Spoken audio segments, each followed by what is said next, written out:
Halo guys, balik lagi di podcast kewirausahaan Imas Teknisri, How to Start a Business with Dobu Coffee. Perkenalkan, nama saya Aden Ahmad Syamsul Ramadan selaku host podcast pada kali ini. Ditemani oleh narasumber kita, owner Dobu Coffee. Halo. Boleh perkenalan kan? Saya dengan Gradia yang akan memberikan sedikit tips and trick tentang bagaimana caranya usaha bisnis kopi. Baiklah, terima kasih Kak Gradia sudah nyempetin waktunya Kak. Sama-sama. Mau ikut podcast kita. Oke, kita tema pada kali ini itu A to Z memulai dan mengelola usaha kedai kopi Kak. Mungkin langsung aja Kak ya. Boleh tahu nggak Kak makna dari nama Dobu Coffee itu apa? Untuk arti dari Dobu itu kita bahasa Indonesianya bagaimana kita bisa bermimpi besar. Dobu itu dream of being uncommon. Oh, berarti Dobu itu singkatan gitu? Singkatan. Jadi bagaimana kita memiliki mimpi untuk menjadi besar. Makanya kami terapkan di Dobu agar ya kaulah muda bisa punya mimpi juga. Jangan mati mimpinya, keep it going lah kawannya. Keren banget. Arti dari nama Dobu Kak ya? Iya. Kalau boleh tahu nih Kak, Dobu ini didiriin itu kapan sih Kak? Pertama kali? Untuk Dobu kita hampir 1 tahun, kurang lebih udah 11 bulan, tepatnya bulan April kemarin. Oh, udah hampir 1 tahun ya? Hampir 1 tahun, kurang lebih 10 bulan, 11 bulan. Berarti April ini first anniversary ya? Betul. Alasan untuk kakak untuk membuka bisnis kopi ya, Dobu Coffee ini? Alasannya pasti yang pertama emang kesukaan kita terhadap kopi, tempat nongkrong, tempat yang asik, berbagai macam konsep yang saya suka. Jadi terbersihlah sebuah ide gimana kalau buat tempat yang asik buat koko-koko, tempatnya cool, enak, nyaman, ya dengan sedikit sentuhan konsep-konsep anak muda. Apalagi kan kopi sekarang ini kan udah jadi tren lah, jadi tren. Kalau saya perhatiin sekarang anak-anak muda tuh udah mulai berkurang untuk nongkrong di mall. Nah, saya lebih prefer makanya melihat, wah ini lebih enak nih nongkrongnya di kopi nih. Tempat-tempat kopi, kedai kopi, kopi shop. Dan saya lihat juga trennya dari beberapa tahun yang lalu sampai sekarang itu meningkat. Jadi apa salahnya kalau saya juga terjun basah langsung di sini. Gitu. Berarti awalnya itu karena kesukaan terhadap kopi, terus melihat tren juga kan? Benar. Oke. Gimana sih Kak kakak memulai bisnis ini? Step by stepnya gitu bisa? Awalnya saya suka lihat tempat-tempat lain tuh, ini lucu nih tempatnya nih. Tapi terkendala misalkan di awal-awal dengan modal, dengan ya konsep dan ide-ide. Nah, berhubung saya ini suka datang ke satu kedai kopi, ke coffee shop yang lain, dan ke beberapa tempat yang coffee shop yang sudah punya nama. Gimana kalau saya buat gabungan antara kayak tempat yang angkringan, coffee shop, outdoor, tapi kita juga punya indoor yang elit dan elegan gitu. Nah, step by stepnya saya mulai dari outdoor dulu. Kita cari konsep outdoor yang bagus gimana, yang kira-kira anak muda nih sukanya kayak gimana.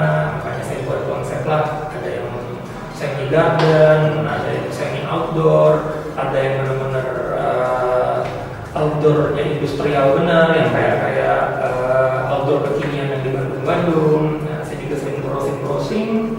Saya perhatiin makanya kalau saya terapkan di Palembang kayaknya belum banyak yang ada nih kalau tempat model kayak gini. Kita indoor punya banyak pilihan, outdoor juga kita banyak pilihan. Terserah nanti dari customer saya, customer kami tinggal mau pilih yang mana. Berarti konsep kakak ini di mix ya dari berbagai macam. Betul. Saya mix indoor, outdoor, kalian suka yang mana tinggal pilih. Oke Kak, jalannya usaha ini kan pasti nggak luput dari kendala dan ancaman ya? Pasti. Nah, kira-kira apa nih Kak kendala dan ancaman dari bisnis kakak ini? Kalau kendala yang pasti pertama itu pada saat awal-awal kita cari lokasi karena lokasi itu benar-benar kalau lokasi yang bagus, lokasi menentukan prestasi. Jadi kalau tempat kita dapat yang bagus, oke, strategis, itu bisa menentukan revenue kita, pendapatan kita ramai atau tidaknya. Kalau awal-awal yang susah gitu. Di saat kita cari tempat dapat yang oke, bagus, strategis, pasti mahal. Di saat kita cari yang ada yang murah, luas, bagus, lumayan oke, tapi agak pedalaman, agak ke dalam, tidak strategis ya. tidak strategis, orang males kalau jauh dan agak ke dalam. Dapatlah kita di sini, ya saya mulai langsung.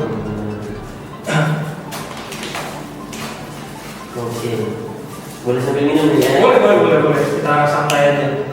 Kita salah satu beberapa produk dari Dabu Coffee ya? Iya, ini kebetulan kalau sedikit saya introduce salah satu bestseller kita di Dabu. Ini Red Velvet, terutama untuk kaum hawa nih. Wah, ini banyak banget yang order. Pasti Karena ini ya? Iya, kaum hawa banyak cewek-cewek itu, apalagi mahasiswi. Itu kalau saya perhatiin ordernya Red Velvet pertama. Red Velvet di mana-mana pasti ada. Tapi saya mix sedikit, kami pakaikan es krim biar lebih asik gitu. Ini baru lihat juga, ada di atasnya es krim ini. Es krim.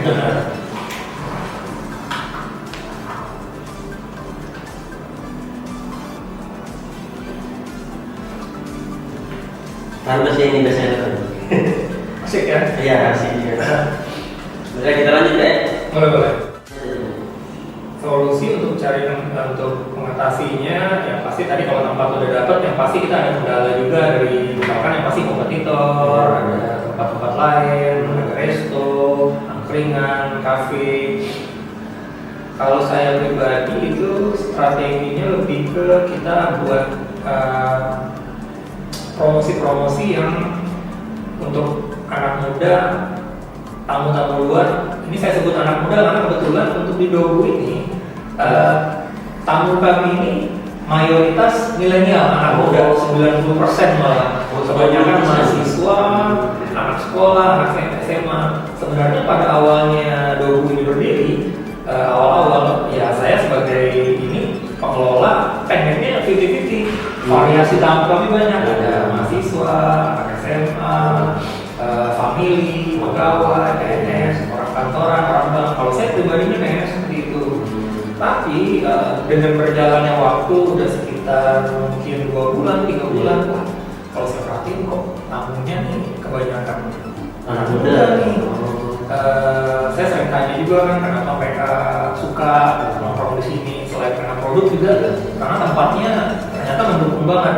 Tempatnya tuh anak muda banget. Makanya mereka pulang balik ke sini buat event, buat acara ulang tahun, seminar, webinar, kayak gitu.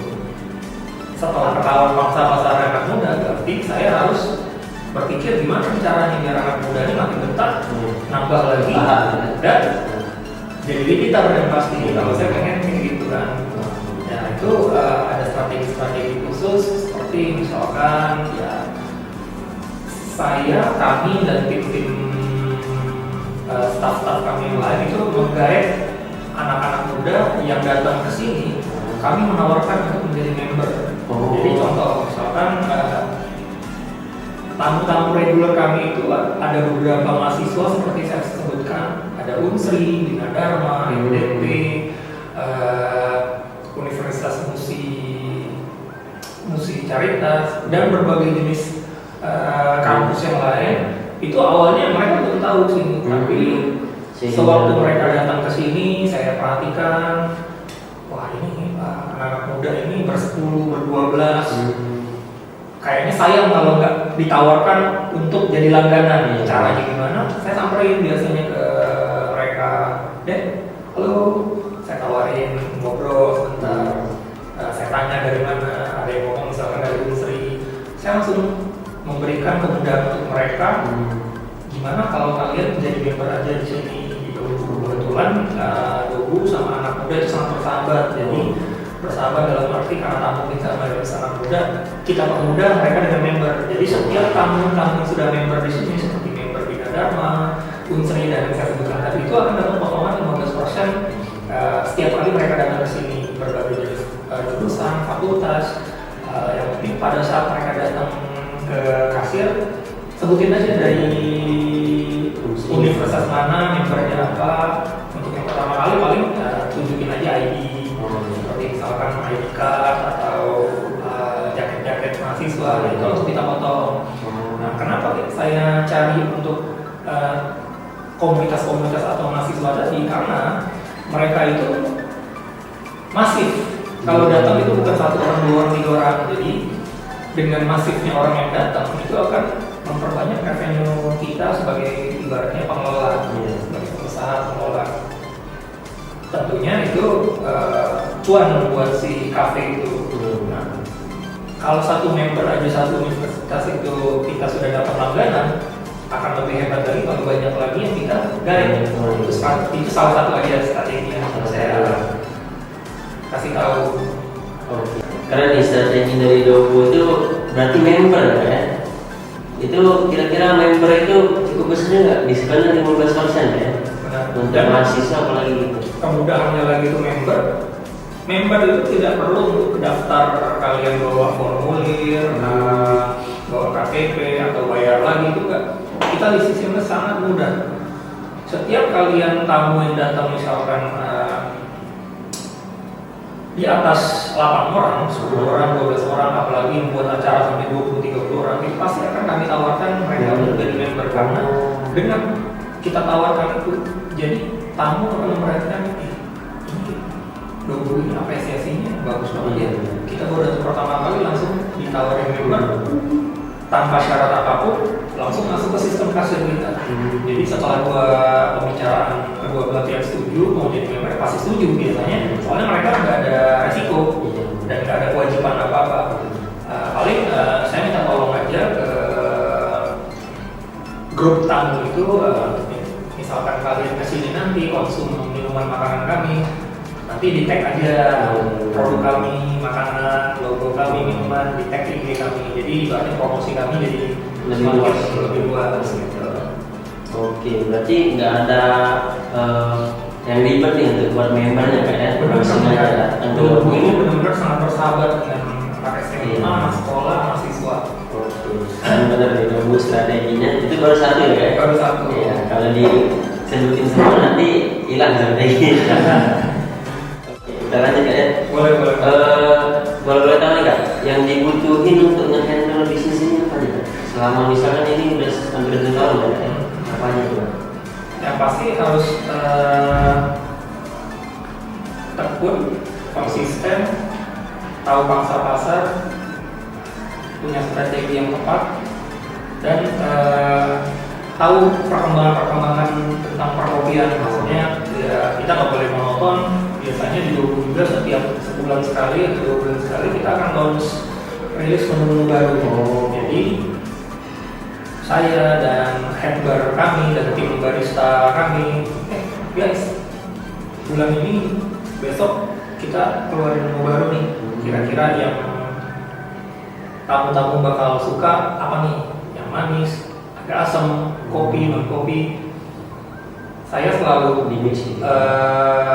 minta pendapat sama head bar saya dan tim barista. Coba kalian keluarin inovasi kalian. Mereka biasanya keluarin, Mas, kita coba minuman ini, kita coba minuman ini, kita tes sama-sama. Kalau oke, kita rilis. Gitu. Dan itu harus ada pembaharuan setiap sebulan atau 2 bulan. Jadi biar nggak monoton gitu. Berarti juga di makanan. Ya, berarti Dobu ini nggak monoton benar ya? Benar. Untuk dari segi menu itu pertama ya. Terus tadi ada 5 yang dibutuhin berarti kan untuk menghandle bisnis yang ada jalan sekarang itu Dobu. Betul. Oke, mungkin kita lanjut. Ini kak, sekarang kan banyak nih kak kemunculan coffee shop lain. Apakah itu mempengaruhi kak bisnis kakak? Pasti. Kompetitor itu di mana-mana di dunia usaha apapun selain kopi, ya perhotelan atau usaha-usaha yang lain. Setiap kompetitor itu pasti akan mempengaruhi fluktualisasi tamu kita. Tinggal bagaimana kita menghandle-nya, cara mengatasinya agar tetap bisa bersaing dan tentunya survive di dunia perkopian dan di dunia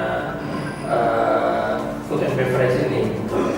Biasanya sih kalau di area Dobu ini rentang jarak 500 meter, 1 kilo itu setiap bulan, setiap 2 bulan tuh pasti ada satu coffee shop baru atau cafe baru buka. Tinggal kita aja bagaimana caranya bersaing dengan mereka dari ya strategi-strategi yang kita mainkan tadi. Gitu. Karena kalau tanpa strategi yang jitu dan pas, kemungkinan besar biasanya itu sulit untuk survive. Karena ya orang buka kafe baru pasti biasanya ada yang lebih bagus dari kita, ada yang lebih lengkap, ada yang lebih oke. Tergantung bagaimana kita menghadapinya. Gitu. Tips dan trik dari kakak bagi pemula yang mau buka bisnis, mungkin untuk bisnis kopi enggak? Yang pasti yang pertama ya selain tentunya dari dana ekonomi ya, itu yang paling penting tempat itu benar-benar menentukan prestasi. Kita harus mencari tempat yang lumayan strategis, karena kalau strategis pasti di tengah kota, biayanya pasti akan lebih mahal. Makanya saya bilang tadi yang cukup strategis itu udah cukup. Tempat-tempat yang menentukan ramai atau tidaknya itu biasanya tempat-tempat yang banyak dikunjungi oleh umum. Entah itu dekat kantor, entah itu dekat pemukiman, sekolahan, terutama SMP, SMA. Karena kan sekarang anak SMP pun, anak SMA sekarang dari hidupnya benar-benar sekarang udah nongkrong dikit, mereka ke kafe, coffee shop. Saya perhatiin itu anak 16-17 tahun pun udah gaya sekarang. Iya, udah mulai nongkrong kesana sini gitu ya. Yang pasti tempat. Oh iya, tempat. Yang pasti berarti tips yang trik dari kakak itu tempat dulu kan ya? Tempat dulu.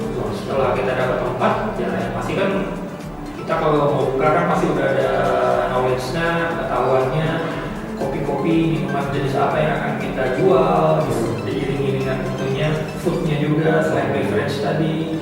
Makanan-makanan seperti apa, apakah snack aja, tergantung konsepnya. Tapi kalau konsep kita seperti Dobu, anak muda lebih enaknya sih makanan-makanannya juga yang seperti kentang goreng, itu wajib ada.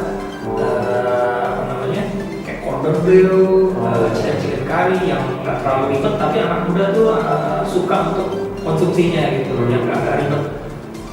Nah, untuk variasinya kita iringi dengan makanan-makanan yang umum juga seperti nasi goreng, beberapa. Tapi kalau Dobu nggak akan memperbanyak di sana karena takutnya dia jadi konsepnya bukan kopi lagi nanti, konsepnya jadi resto. Oke, mungkin tips and triknya tadi bagus benar dari Kak Nadia ya. Mungkin ada pertanyaan lagi Kak, pribadi dari saya.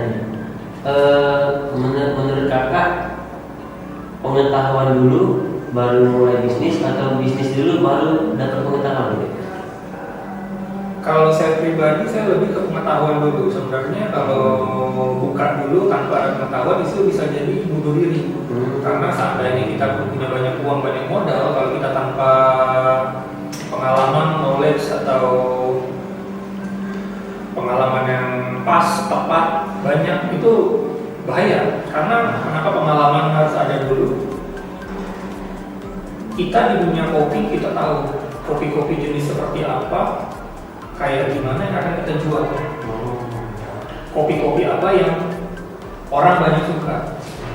Kalau kita belum tahu jenis kopinya seperti apa, kita main buka-buka aja, ya walaupun kita ada punya tim yang akan menjalaninya, tapi itu susah, sangat sulit.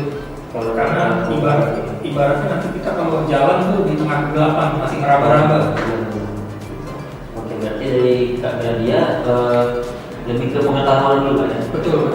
Jangan coba-coba buka bisnis tapi nggak ada pengetahuan gitu.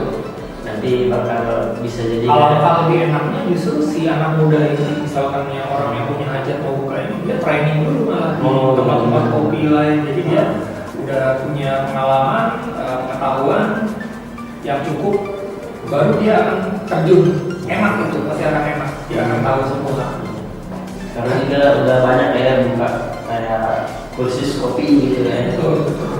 Dan sebenarnya itu tidak harus kursus kalau kita bisa menyiasatinya dengan ya kerja part timer atau ya kerja part timer itu benar-benar solusi murah meriah untuk cari pengalaman dan ketahuan. Ya, malah kita dapat feedback juga kan dibayar gitu. Itu aja dari podcast kita pada kali ini. Terima kasih banyak sudah mau nyempetin waktunya Kak. Jadi ganggu waktunya. Sama-sama senang bisa membantu. Soalnya kalau buat anak-anak muda nih daripada arahnya nggak jelas, nggak bener, ya kalau punya hajat buka usaha, apalagi ya kopi itu bagus banget, bagus banget. Mana kopi sekarang lagi tren juga kan? Betul. Oke, mungkin itu aja ya. Baiklah, podcast Imaspek Unsri pada hari ini kita tutup. Terima kasih. Dadah.